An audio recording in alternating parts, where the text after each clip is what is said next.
Welcome to doctors time. ప్రాణాల మీదికి ఏమీ రాకపోవచ్చు కానీ అనుక్షణం ముళ్ళుగా గుచ్చుకుంటూ నిత్యం నరకం చూపించే సమస్యలు కొన్ని ఉంటాయి. ఇలాంటి వాటిలో ముఖ్యంగా చెప్పుకోవాల్సింది పైల్స్, ఫిషర్, ఫిస్టులా. కూర్చోవాలంటే కష్టం, నడవాలంటే నరకం. ఈ వ్యాధుల లక్షణాలు ఎలా ఉంటాయి, ఎలా నయం చేసుకోవచ్చు, హోమియోపతిలో ఎలాంటి చికిత్స ఉంది, ఇలాంటి మరిన్ని విషయాలు హోమియోకేర్ ఇంటర్నేషనల్ వైద్యులు డాక్టర్ వినోదిత గారిని అడిగి తెలుసుకుందాం. అలాగే మీరు కాల్ చేసిన నంబర్లు 04023310680 అండ్ 716. Hello doctor. హలో అండి. ముందుగా చెప్పండి, అసలు పైల్స్ అంటే ఏంటి, అసలు ఎలాంటి రీజన్స్ వల్ల పైల్స్ వస్తుంది? ఓకే అండి, యూజువల్గా యానోరెక్టల్ ప్రాబ్లమ్స్లో కానీ మనం చూసుకున్నట్లయితే పైల్స్ అనేది ఫస్ట్ థింగ్, అంటే ఫస్ట్ గ్రేడ్గా మనం పరిగణిస్తామన్నమాట. So what is piles? Piles అంటే ఇప్పుడు ఫస్ట్ మనకి రెక్టల్ రీజియన్లో హెమోరాయిడల్ ప్లెక్సెస్ అనేవి ఉంటాయన్నమాట. అవేంటంటే దే ఆర్ అవి బ్లడ్ సప్లై చేసి మన యూజువల్గా మలం ఏదైతే ఉంటుందో అది ఎక్స్క్రీట్ చేయడానికి ఈజీ వేలో ఒక కుషన్ మాదిరిగా పనిచేస్తాయి అన్నమాట. సో ఏదన్నా ఇన్ఫెక్షన్ కానీ లేదంటే ఏదన్నా లైఫ్ స్టైల్ చేంజెస్, ఎక్కువగా కూర్చోవడం వల్ల కానీ ఈ హిమోరాయిడల్ ప్లెక్సెస్ ఏవైతే ఉన్నాయో అవి కొద్దిగా వాయడం లేదంటే స్వెల్లింగ్ అంటారు, అది స్వెల్ అవ్వడం జరుగుతూ ఉంటుందన్నమాట. సో దానివల్ల యూజువల్గా ఆ స్వెల్లింగ్ అనేది లోపల లేదంటే బయట జరగచ్చు. దీన్ని మనం పైల్స్ కిందగా పరిగణిస్తామన్నమాట. ఓకే అండి, మెయిన్గా అంటే పైల్స్లో టైప్స్ ఏమైనా ఉంటాయా? ఇన్ కేస్ ఉంటే చెప్పండి. ఎస్, పైల్స్లో యూజువల్గా 2 టైప్స్ ఉంటాయన్నమాట. ఒకటి వచ్చేసి ఇంటర్నల్ పైల్స్, ఇంకొకటి వచ్చేసి ఎక్స్టర్నల్ పైల్స్ అన్నమాట. సో ఇంటర్నల్ పైల్స్ అంటే ఏంటంటే ఈ ప్లెక్సెస్ ఏవైతే ఉన్నాయో, ఈ వెయిన్స్ ఏవైతే ఎంగార్జ్ అంటే స్వాలన్ అయ్యాయో అవి కానీ ఒకవేళ ఇంటర్నల్గా అంటే లోపలగానే ఉంటే దాన్ని ఇంటర్నల్ పైల్స్ అంటారు. అదే ప్లెక్సెస్ కానీ అదే వెయిన్స్ కానీ బయటికి కనుక వచ్చినట్లయితే దాన్ని ఎక్స్టర్నల్ పైల్స్ అంటారు. ఈ ఎక్స్టర్నల్ పైల్స్ ఒకటి ఉండొచ్చు లేదంటే దెర్ ఆర్ మెనీ 3 to 4 అలా ఉండొచ్చు. బంచ్ ఆఫ్ గ్రేప్స్గా కూడా ఉండొచ్చు అనమాట. ఓకే, టైప్ 1, టైప్ 2 అంటే ఇంటర్నల్, ఎక్స్టర్నల్ అంటే రెండు చెప్పారు కదా. అంటే ఇంటర్నల్ కంటే లక్షణాలు ఎలా ఉంటాయి? సో ఇంటర్నల్ పైల్స్ వచ్చేసి when there is passage of excretion, అంటే ఇప్పుడు మనము మలం పాస్ చేస్తున్నాము, అటువంటి టైంలో ఎక్కువగా పెయిన్ ఉండడం, ఆ పెయిన్ వచ్చేసి ఆఫ్టర్ పాసేజ్ ఆఫ్ ఎక్స్క్రీషన్ కూడా మీకు ఉంటుందన్నమాట. ఒక ½ అన్ అవర్ కానీ లేదంటే 1 hour 2 hours ఉంటుంది. దాంతోపాటు మీకు బ్రైట్ రెడ్ కలర్ బ్లడ్ అనేది మీ మోషన్ వెళ్ళే టైంలో ఒక స్ట్రీక్స్ లాగా, అంటే ఒక లైన్ లాగా మీ స్టూల్తో పాటు వచ్చేస్తూ ఉంటుందన్నమాట. దాంతోపాటు అండ్ యూజువల్గా ఇది 1 టైప్ అయితే ఇంకొకటి ఏంటంటే పెయిన్లెస్ పైల్స్ కూడా ఉంటాయి అన్నమాట. ఇంటర్నల్ పెయిన్లెస్ పైల్స్ ఉండడం ఒకటైతే దాంతోపాటు బ్లీడింగ్ ఉంటుంది. పెయిన్లెస్ ఉన్నా కూడా వీ హ్యావ్ బ్లీడింగ్ అనమాట. సో దీన్ని ఇంటర్నల్ పైల్స్ సైన్స్ అండ్ సిమ్టమ్స్గా మనం పరిగణిస్తాము. ఓకే అండి, మెయిన్గా అంటే పెయిన్ ఉంటేనే అంటే లక్షణాలు తెలుస్తాయి అంటారు. అలాగే పేషెంట్ కూడా గుర్తుపట్టి డాక్టర్ దగ్గరికి వెళ్ళడం జరుగుతుంది కదా. అంటే పెయిన్లెస్ అంటే ఇన్ కేస్ నెగ్లెక్ట్ చేస్తే ఇలాంటి కాంప్లికేషన్స్ ఉంటాయి. ఎక్స్టర్నల్ ఓకే, సో పెయిన్లెస్ అంటే వాళ్ళకి పెయిన్ లేకుండా ఉండడం, కానీ వాళ్ళకు ఉండే సైన్స్ అండ్ సిమ్టమ్స్ అంటే మనకి బ్లీడింగ్ జరగడం, ఇంకా వాళ్ళు మోషన్ పాస్ అయిన తర్వాత వాళ్ళకి కొద్దిగా అంటే మోషన్ టైంలో వాళ్ళకి బ్లీడింగ్ అనేది కనిపించడం కొద్దిగా అమౌంట్. సో ఇది కానీ మనం నెగ్లెక్ట్ చేసామనుకోండి, కొన్ని రోజుల తర్వాత it can lead in to external piles అనమాట. ఇంటర్నల్గా ఉండేది కాస్త అది ఎక్స్టర్నల్గా వచ్చే అవకాశాలు ఉంటాయన్నమాట. ఓకే, పైల్స్కి ఒకసారి సర్జరీ చేస్తే అంటే మళ్ళీ రిపీట్ అయ్యే ఛాన్సెస్ ఉన్నాయా? ష్యూర్ అండి, అంటే చాలామంది పేషెంట్స్ పైల్స్కి ఆల్రెడీ ట్రీట్మెంట్ తీసుకొని ఆల్రెడీ సర్జరీ అయిపోయి అగైన్ రికరెంట్ అయిన పైల్స్ కేసెస్ కూడా చాలా ఉన్నాయన్నమాట. సో ఇలా రికరెన్సీ ఉండే కండిషన్ని మనం ట్రీట్ చేయొచ్చు through homeopathy. So after surgery మీకు రికరెంట్ అయినా కూడా ద పైల్స్ అసలు కాజ్ ఏంటి, మీకు అసలు దేని వల్ల వచ్చింది, ఏ డిసీజ్ వల్ల వచ్చింది అనేది పరిగణలోకి తీసుకొని దాని ప్రకారంగా ట్రీట్మెంట్ అనేది ఉంటుందన్నమాట హోమియోకేర్ ఇంటర్నేషనల్లో. ఓకే అండి, మెయిన్గా అంటే పైల్స్కి సంబంధించి చెప్పారంటే ప్రెగ్నెన్సీ లేడీస్లో ఏ విధంగా ఉంటుంది పైల్స్ అనేది? ఓకే, సో యూజువల్గా ప్రెగ్నెన్సీ అనేది ఫిజియోలాజికల్ కండిషన్ అనమాట. సో అటువంటి టైంలో యూజువల్గా ఉమెన్ వచ్చేసి 8 to 10 kgs అనేది పెరగడం జరుగుతుంది. సో అటువంటి టైంలో వాట్ ఎవర్ షీ హ్యావ్, అంటే ఏ డైట్ అయితే తను తీసుకుంటుందో not only for her, for the baby also. So కాబట్టి తనకి ఏదైతే ప్రెషర్ పడుతుందో వెన్ షీస్ పాసింగ్ మోషన్, అటువంటి టైంలో యూజువల్గా పైల్స్ వచ్చే అవకాశాలు ఉంటాయి. అట్ దాట్ టైం ఏంటంటే డైట్ చేంజెస్ చేసుకోవడం వల్ల ఏమవుతుంది, పైల్స్ ఏదైతే అప్పుడు ప్రెగ్నెన్సీ టైంలో వచ్చిందో ఆ తర్వాత రాకుండా ఉంటుందన్నమాట. ఆఫ్టర్ దాట్ ఒకవేళ కనుక మీకు పైల్స్ అలానే ఉంటే కనుక ట్రీట్మెంట్ అనేది స్టార్ట్ చేసుకోవాల్సిన అవసరం ఉందన్నమాట. ఓకే అండి, పైల్స్కి సంబంధించి చెప్పారు. మరి డైట్ ఏ విధంగా ఉండాలి పైల్స్కి? ఓకే, సో డైట్ ఈ మధ్యకాలంలో చూసుకున్నట్లయితే take usually western side culture అనేది ఎక్కువైపోయింది. గ్లూటెన్ కంటెంట్ ఉన్న ఫుడ్ తినడం కానీ, ఎక్కువ ఫ్రైస్ ఉన్న ఫుడ్ తినడం కానీ, నాన్ వెజ్ ఎక్కువ తీసుకోవడం కానీ, ఫైబర్ కంటెంట్ తక్కువ ఉన్న ఫుడ్ తినడం కానీ, అండ్ స్పైసీ ఫుడ్ అనేది ఎక్కువగా తీసుకోవడం వల్ల, సో ఇవన్నీ యూజువల్గా కాజెస్ అన్నమాట విచ్ లీడ్ ఇంటూ కాన్స్టిపేషన్. ఇవి కాన్స్టిపేషన్కి దారితీస్తాయి. సో ఈ కాన్స్టిపేషన్ వల్ల ఏమవుతుందంటే ఎక్కువగా ప్రెషర్ మనం రెక్టల్ రీజియన్లో పెట్టడం వల్ల ఆ ప్లెక్సెస్ ఏవైతే ఉన్నాయో అవి అగైన్ దే కమ్ డౌన్ అన్నమాట. ఇవి పైల్స్ కిందకి మారే అవకాశాలు ఉంటాయి. సో ఇలా మనము ఎంత డైట్ ఫాలో ఈ మధ్యగా ఇది వన్ టైప్ అయితే, యూజువల్గా సెకండ్ టైప్ పీపుల్ ఏంటంటే వాళ్ళు చాలా డైట్ ఫాలో అయినా కూడా ఏ రకమైన ఫుడ్ తినకపోవడం, అంటే నాన్ వెజ్, స్పైసీ ఇట్లాంటివి తీసుకోకపోయినా కూడా they land up into piles అనమాట. ఎందుకు అని మనం చూసుకున్నట్లయితే డయట్లో we have proteins, carbohydrates, vitamins, minerals. So ఇవన్నీ ఈక్వల్ క్వాంటిటీలో అంటే బ్యాలెన్స్డ్ డైట్ తీసుకోకపోవడం వల్ల they land up into this అనమాట. అంటే కాన్స్టిపేషన్ తర్వాత నుంచి పైల్స్ కిందకు వచ్చే అవకాశాలు ఉంటాయన్నమాట. ఓకే, మరి కిడ్స్లో ఎలా ఉంటుంది పైల్స్? ఎలా గుర్తుపట్టాలి పేరెంట్స్? ఓకే, పీడియాట్రిక్ పైల్స్ అంటే చిన్న పిల్లల్లో యూజువల్గా బాటిల్ ఫీడ్ బేబీస్ అంటే అమ్మ తల్లి పాలు తీసుకోకపోవడం, ఇంకొకటి వచ్చేసి 5 to 7 years or 10 years kids ఎవరైతే ఉన్నారో వాళ్ళు బయట జంక్ ఫుడ్ ఎక్కువ తినడం వల్ల వాళ్ళకి ఫస్ట్ వచ్చేసి కాన్స్టిపేషన్ వస్తుంది, దాని తర్వాత ఫిషర్ ప్రాబ్లం వస్తుంది అనమాట. ఆ ఫిషర్ తర్వాత అక్కడ రెక్టిఫై కానీ కాకపోతే they will land up into piles అనమాట. మనకి జనరల్గా ఫిజికల్ ఎగ్జామినేషన్ చేసిన తర్వాత will come to know that it is piles. అలా కాదు, కిడ్ తను మోషన్ పాస్ చేసేటప్పుడు నాకు చాలా పెయిన్ ఉంది అని, ఏదైనా లైక్ బ్లడ్ పడుతుందని వాళ్ళ మమ్మీకి కంప్లైంట్ చేయడం, ఇటువంటి టైంలో పేరెంట్స్ అనేవాళ్ళు చాలా జాగ్రత్తలు తీసుకోవాలి. అటువంటి టైంలోనే ట్రీట్మెంట్ అనేది స్టార్ట్ చేస్తే ఫర్దర్గా ఏమీ ప్యాథలాజికల్గా ప్రోగ్రెస్ అవ్వకుండా ఉంటుంది. ఓకే అండి, మరి ఇప్పుడు ఆల్రెడీ పైల్స్కి సంబంధించి ప్రెగ్నెన్సీ లేడీస్లో ఎలా ఉంటుందో చెప్పారంటే, ఇప్పుడు ప్రెగ్నెన్సీ లేడీస్ అంటే కొన్ని కాంప్లికేషన్స్ కూడా ఉంటాయి. అంటే ప్రిస్క్రిప్షన్ అనేది ఎలా బ్యాలెన్స్ చేయాలి దీనికిను ప్లస్ ప్రెగ్నెన్సీకి? సో యూజువల్గా ప్రెగ్నెన్సీ టైంలో మనకి హైపరెమిసిస్ గ్రావిడారం అని ఉంటుంది. అంటే యూజువల్గా ఫస్ట్ ట్రైమిస్టర్లో వాళ్ళకి ఏంటంటే నాసియా, వామిటింగ్ ఇట్లాంటివి అనేవి ఎక్కువగా ఉంటాయి అన్నమాట. And even in the pregnancy time ఒకవేళ కానీ కఫ్, కోల్డ్, ఫీవర్ ఇట్లాంటి ప్యాథలాజికల్ కండిషన్స్ ఏవైనా వచ్చినా కూడా దానికి తగ్గట్టు మనం వాళ్ళ బాడీ ఏదైతే టాలరేట్ చేస్తుందో అటువంటి మెడిసిన్స్ని మాత్రమే ఇస్తామన్నమాట. అండ్ ఇన్ హోమియోపతి ఏంటంటే there are no side effects and we can use the medicines for the newborn babies also. So pregnancy టైంలో హోమియోపతి మెడిసిన్స్ వాడటం అనేది ఎనీ సైడ్ ఎఫెక్ట్స్ లేకుండా you can treat the patient అన్నమాట. Okay అండి, caller కూడా లైన్లో ఉన్నారు, శ్రీనాథ్ ఇట్లపురం నుంచి. శ్రీనాథ్ గారు మాట్లాడండి, మీ సమస్యను చెప్పండి. నమస్కారం శ్రీనాథ్ గారు. నమస్తే అండి. మీరు శ్రీనాథ్ గారు మీరు టీవీ వాల్యూమ్ మ్యూట్ చేయండి, మ్యూట్ చేసి మీ సమస్యను చెప్పండి, లేదంటే కాల్ డిస్కనెక్ట్ అయిపోతుందండి. మాట్లాడండి, డాక్టర్ గారు వింటున్నారు. సారీ అండి, పైల్స్ ఎక్కువ ఉంది అంటున్నారు. ఓకే, సో ఎప్పటి నుంచి ఉందండి ఈ పైల్స్? ఫైల్స్ ఎక్కువ మేము బాత్రూమ్ అంటే ఎప్పటి నుంచి ఉందండి? ఎన్ని సంవత్సరాల నుంచి ఉంది? సంవత్సరాలు నీకు ఉంది మేడం. మనం బాత్రూమ్ కూర్చుంటే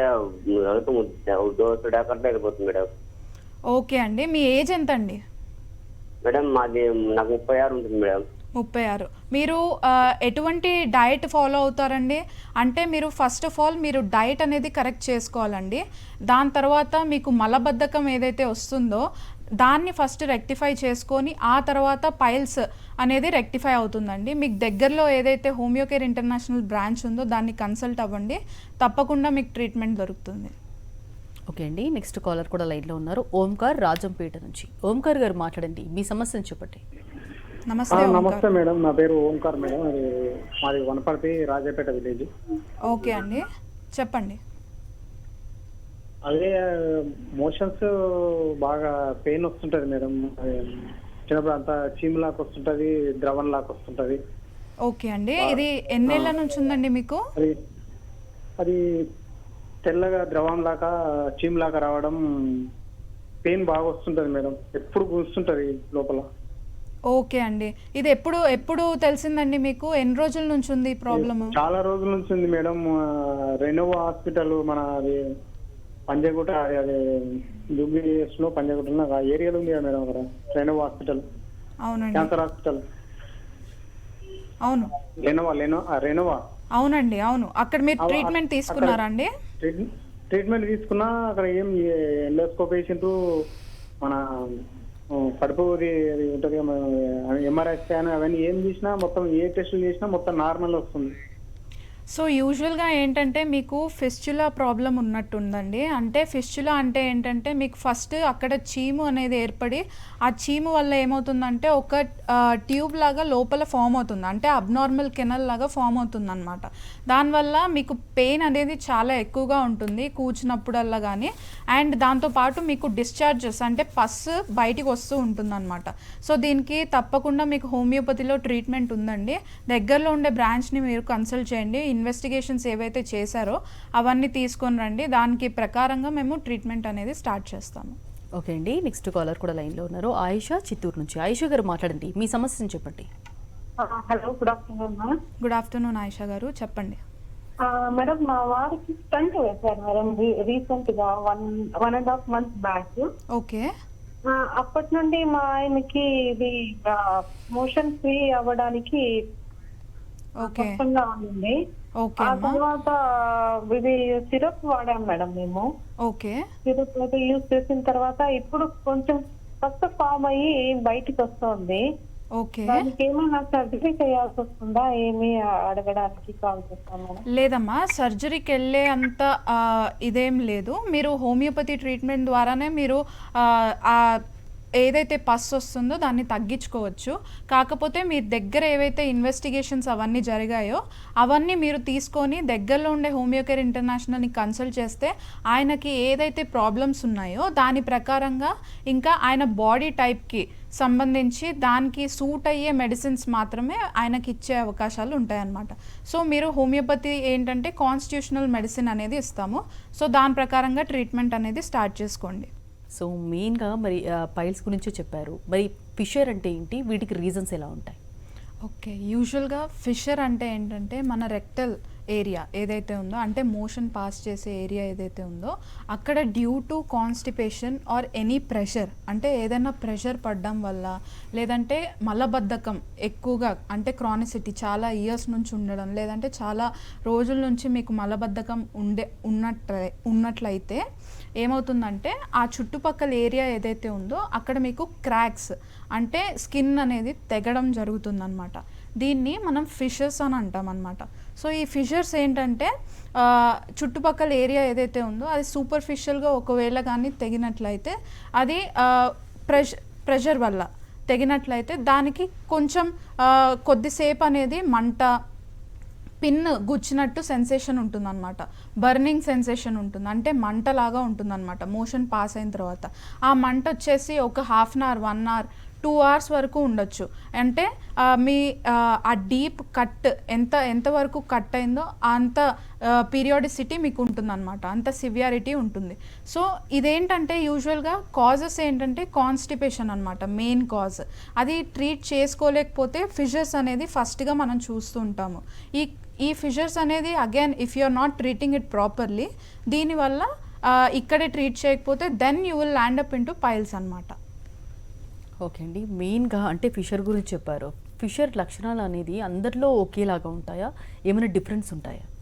సో బాడీని బట్టి మన చేంజ్ ఉంటుందా? ఎస్, యూజువల్గా ఏంటంటే ప్రతి ఒక్క బాడీ టైప్ డిఫరెంట్ ఉంటుంది. సో ప్రతి ఒక్క కాన్స్టిట్యూషన్ అనేది డిఫరెంట్ ఉంటుంది. ఒకళ్ళకి ఆ ఫిషర్స్ వల్ల చాలా ఎక్కువ పెయిన్ ఇంటెన్సిటీ, ఎన్ని ఫిషర్స్ ఉన్నా కూడా వాళ్ళకి ఎక్కువ పెయిన్ రాకుండా జస్ట్ కొద్దిగా పెయిన్ వచ్చేసి వాళ్ళకి తగ్గిపోతూ ఉంటుంది. అండ్ సెన్సేషన్ అనేది బర్నింగ్ సెన్సేషన్ ఉండొచ్చు, పిన్ను గుచ్చినట్టు ఉండొచ్చు సెన్సేషన్, ఇట్లాంటి డిఫరెంట్ సెన్సేషన్స్. కొంతమందికి సూదులతో పొడిచినట్టు లేదంటే ఒక స్టిక్స్తో పొడిచినట్టు ఉంటుందన్నమాట. డిఫరెంట్ టైప్స్ ఆఫ్ సెన్సేషన్స్ ఉంటాయి, ప్రతి ఒక్కళ్ళలో ఒక్కొక్కటి ఉంటుందన్నమాట. సో దానికి పరిగణలోకి తీసుకొని వి విల్ ట్రీట్ అకార్డింగ్లీ అన్నమాట. ఓకే, మరి ఇన్వెస్టిగేషన్స్ ఏ విధంగా ఉంటాయి ఇందులో? ఓకే, సో యూజువల్గా పైల్స్, ఫిషర్స్, ఫిస్టులా ఈ 3 డిసీజెస్కి ఏంటంటే రెక్టల్ ఏరియాలో కాబట్టి we see through general examination. First general examination అంటే పేషెంట్ని నార్మల్గా ఫిజికల్ కాంటాక్ట్తో చూడడం అనమాట. సో అటువంటి టైంలోనే we can come to know that whether it is పైల్సా, ఫిషర్సా, ఫిస్టులా అనేది. అక్కడ కూడా మనకు తెలియలేదు అని అనుకోండి, then will go in to rectoscopy, sigmoidoscopy, colonoscopy. ఇక్కడ కూడా కొన్నిసార్లు ఫిస్టులా అనేది తెలియదన్నమాట. సో అటువంటి టైంలో ఎంఆర్ఐ ఫిస్టులోగ్రామ్ అనేది తీస్తామన్నమాట. ఆ ఎంఆర్ఐ ఫిస్టులోగ్రామ్లో ఏంటంటే ఎంత డీప్లో ఫిస్టులా ఉంది, ఎన్ని సెంటీమీటర్స్ ఉందనేది మనకు తెలుస్తుంది. సో అకార్డింగ్లీ విల్ ట్రీట్ అనమాట. ఓకే అండి, మరి ఫిస్టులా అంటే ఏంటి, వీటికి రీజన్స్ ఎలా ఉంటాయి? ఓకే, సో యూజువల్గా ఫిస్టులా అంటే మనకి యానల్ రీజియన్లో ఏదైతే ఉందో అక్కడ ఒక చిన్న పింపుల్ మాదిరి ఫామ్ అయ్యి అందులో పస్ ఫామ్ అవుతుంది అనమాట. ఆ పస్ అనేది బ్రేక్ అయిపోయి, అంటే ఒక చీమగడ్డలాగా ఫామ్ అయ్యి ఆ బ్రేక్ అయిపోయి ఒక టనల్ లాగా, అబ్నార్మల్ టనల్ లాగా ఫామ్ అవుతుంది అనమాట. అది వచ్చేసి ఒక 2 సెంటీమీటర్స్ అవ్వచ్చు, 3 సెంటీమీటర్స్ అవ్వచ్చు. ఒక ఆర్గన్ నుంచి ఆర్గన్కి ఆ టనల్ అనేది కనెక్ట్ అవుతుంది. దానివల్ల ఏంటంటే లోపల నుంచి డిశ్చార్జెస్ అనేది బయటికి వస్తూ ఉంటాయన్నమాట. చీము రావచ్చు, బ్లడ్ కూడా రావచ్చు. ఈ డిశ్చార్జెస్ అనేవి ఏంటంటే చాలా ఆఫెన్సివ్, అంటే చాలా వాసన వస్తూ దాంతోపాటు మనకి ఇచ్చింగ్ సెన్సేషన్ ఉండడం, ఇంకా దాంతోపాటు చాలా ఎక్కువగా పెయిన్ ఉండడం మనం చూస్తుంటాం. ఇవన్నీ లక్షణాలు అనమాట ఫిస్టులాకి. ఓకే అండి, పైల్స్, ఫిషర్, ఫిస్టులా అంటే ఈ మూడిట్లో చూసుకుంటే కనుక ఏది ఎక్కువ complicated? So first of all piles and fistula ఈ రెండు చాలా కాంప్లికేటెడ్. ఈ రెండిట్లో మనం చూసుకున్నట్లయితే ఫిస్టులా అనేది ఇంకా ఎక్కువ కాంప్లికేటెడ్ అనమాట. ఫిస్టులా అనేది యూజువల్గా ఒకటి వస్తుంది, దాని తర్వాత యూజువల్గా సర్జరీ అనేది చేస్తూ ఉంటారు. దాని తర్వాత కూడా రికరెంట్ అయ్యే అవకాశాలు చాలా ఉన్నాయన్నమాట. అండ్ దాట్ ఆల్సో పైల్స్ కూడా అంతే, ఒకసారి వచ్చిన తర్వాత ఆఫ్టర్ సర్జరీ కూడా రికరెంట్ అయ్యే అవకాశాలు ఉన్నాయి. So according to the patient, ఒకవేళ రికరెన్సీ ఎక్కువగా ఉంటే ఆ రికరెన్సీని ఫస్ట్ ఆపేసి ఉన్న డిసీజ్ ఏదైతే ఉందో దాన్ని ట్రీట్ చేసుకుంటూ మెల్లిగా ఆ డిసీజ్ ఏదైతే ఉందో దాన్ని తగ్గించుకుంటూ రావాలన్నమాట. సో ఈ రెండు చాలా ఎక్కువగా పీరియాడిసిటీ ఉండే అవకాశాలు ఉన్నాయి. అండ్ ఫస్ట్ ఆఫ్ ఆల్ ఈ రెండుకి దారి తీసేది ఏంటంటే constipation. So first of all మలబద్ధకం దగ్గరే మనం ఒకవేళ ట్రీట్మెంట్ స్టార్ట్ చేస్తే అక్కడే ఆ మలబద్ధకం అనేది తొలగిపోయి will not come in to these 3 diseases అన్నమాట. ఓకే అండి, కాలర్ కూడా లైన్లో ఉన్నారు. మురళి, కర్ణాటక నుంచి. మురళి గారు మాట్లాడండి, మీ సమస్యను చెప్పండి. మేడం ఇప్పుడు హలో అండి, మురళి గారు చెప్పండి. మేడం ఇప్పుడు పైల్స్ కి మేము ట్రీట్మెంట్ ఇప్పుడు ఆల్రెడీ తీసుకుంటా ఉండమా? ఓకే అండి. అప్పుడు మాకు ఇప్పుడు అప్పుడప్పుడు తెలుపు పడతా ఉంటుంది మేడం, దానికి ఏం రీజన్? ఓకే, అంటే ఎప్పటి నుంచి తీసుకుంటున్నారండి, ఏ ట్రీట్మెంట్ తీసుకుంటున్నారు? 15 days ఇంకా తీసుకుంటా ఉన్నాం మేడం ఈడ హోమియోపతిలో చింతామణిలా. ఓకే ఓకే, సో 15 days మీకు ఎన్ని రోజుల నుంచి ఉందండి అది పైల్స్? అది ఒక 2-3 years ఇంకా ఉన్నట్లుండే మేడం. ఈ నడుమ ఓవర్ అయిపోయిందా? ఓకే, మోషన్ చేసినప్పుడు అదే తెలుపు పడతా ఉండే మేడం. ఓకే అండి, సో మీరేంటంటే ఇప్పుడు హోమియోపతి ట్రీట్మెంట్ తీసుకుంటున్నారు, 15 రోజులే అయింది కాబట్టి దానికి ట్రీట్మెంట్కి కొన్ని రోజులు డ్యూరేషన్ ఉంటుందండి. అది పూర్తిగా వాడాలి మీరు. అదేంటంటే నార్మల్గా మీకు ఆ పైల్ సమస్య ఏదైతే ఉందో దానివల్ల మీకు ఇది వస్తుందన్నమాట. సో ట్రీట్మెంట్ ఏదైతే ఉందో అది మొత్తం ట్రీట్మెంట్ వరకు టైం పీరియడ్ ఉంటుంది, అది మొత్తం తీసుకోవాలి. అప్పుడు కానీ మీకు రిలీఫ్ ఉండదన్నమాట. సో టోటల్ ట్రీట్మెంట్ తీసుకున్న తర్వాత you will get relief. Okay అండి, మెయిన్గా అంటే పైల్స్ కానీ, ఫిషర్ కానీ, ఫిస్టులా కానీ వీటిలో అంటే ఒక్కొక్క దానికి ఇన్వెస్టిగేషన్స్ ఎలా ఉంటాయంటారు? సో మూడిటికి సేమ్ అండి. ఇందాక నేను చెప్పుకున్నట్లు general physical examination, rectoscopy, sigmoidoscopy ఇవన్నీ చేసి విల్ ఇన్వెస్టిగేట్ అనమాట. వెదర్ అంటే ఫస్ట్ ఆఫ్ ఆల్ ఫిషర్స్ అంటే మనకు అక్కడ కనిపిస్తూ ఉంటుందన్నమాట, కట్స్ మాదిరిగా ఉంటాయి రెక్టల్ రీజియన్ పక్కన. అండ్ సెకండ్ వచ్చేసి పైల్స్ ఒకవేళ ఇంటర్నల్ అయితే రెక్టోస్కోపీ, సిగ్మాయిడోస్కోపీ దీని ద్వారా మనకు తెలిసిపోతుంది. అండ్ నాట్ ఓన్లీ దాట్, ఇప్పుడు ఎక్స్టర్నల్ అయితే మనకి బయట ఒక స్కిన్ ట్యాగ్ లాగా ఫామ్ అవుతుంది అనమాట. సో అలా ఫామ్ అవ్వడం వల్ల మనకి బయటికే కనిపిస్తూ ఉంటుంది. కొంతమందిలో 1 ఉండొచ్చు, కొంతమందిలో 2 ఉండొచ్చు. So depend upon the patient. అలా నెక్స్ట్ వచ్చేసి ఫిస్చులా అనేది మనకి ఒక చిన్న రంధ్రంలాగా ఫామ్ అయ్యి అందులోంచి పస్ అనేది బయటికి రావడం, ఇలాంటివన్నీ మనకు చూస్తూ ఉంటాం యూజువల్గా జనరల్ ఫిజికల్ ఎగ్జామినేషన్లో. అలా కానీ మనకు కనిపించకపోతే దెన్ ఎంఆర్ఐ ఫిస్చులోగ్రామ్లో తప్పకుండా అది కనిపిస్తుంది. So these are the normal investigations we do. Okay, అంటే పైల్స్కి సంబంధించి ఆల్రెడీ డైట్ చెప్పారంటే మరి ఫిషర్ ఫిస్టులకి ఇలా ఏమైనా డైట్ ఉందా? ఫిషర్ ఫిస్చులా ఈ 2 కూడా ఏంటంటే యూజువల్గా కాన్స్టిపేషన్ వల్లనే ఫామ్ అయ్యే డిసీజెస్ అనమాట. అండ్ ఫిస్చులా వచ్చేసి ఎనీ రెక్టల్ ఇన్ఫెక్షన్స్, ఆ ఇన్ఫెక్షన్స్ ఫస్ట్ ట్రీట్ చేసుకోకుండా ఆ తర్వాత ఏంటంటే మెల్లిగా అది పస్ ఫామ్ అవ్వడం, ఆ పస్ వచ్చేసి బ్రేక్ అవ్వడం ఇలా జరుగుతూ ఉంటుంది. సో ఇంటర్నల్గా మనము ఏం డిసీజెస్ ఉన్నాయి, డయాబెటీస్, చాలా metabolic disorders like thyroid, PCOD and diabetes, ఇలాంటి మెటబాలిక్ డిజార్డర్స్ వల్ల ఏమవుతుందంటే మనకు కాన్స్టిపేషన్ అనేది తొందరగా వచ్చే అవకాశాలు ఉంటాయి డ్యూ టు మెటబాలిజం. సో ఈ కాన్స్టిపేషన్కి ల్యాండప్ అయ్యి ఆ ఫర్దర్గా ఫిషర్స్, పైల్స్, ఫిస్చులా అనేది ఫామ్ అవుతుంది.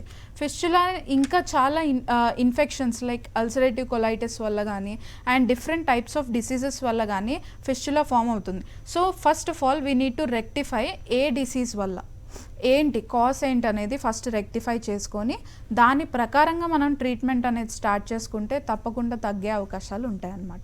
ఓకే, వాటర్ కంటెంట్ అంటే హోమ్ రెమెడీ అంటే హై ఫైబర్ ఇవన్నీ తీసుకుంటూ ఓన్లీ హోమ్ రెమెడీ తీసుకుంటే కనుక మెయింటైన్ చేస్తే పేషెంట్ పైల్స్ తగ్గే ఛాన్స్ ఉందా?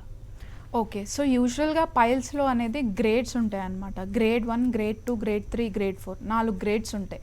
సో అండ్ ఇంటర్నల్ పైల్స్ కూడా.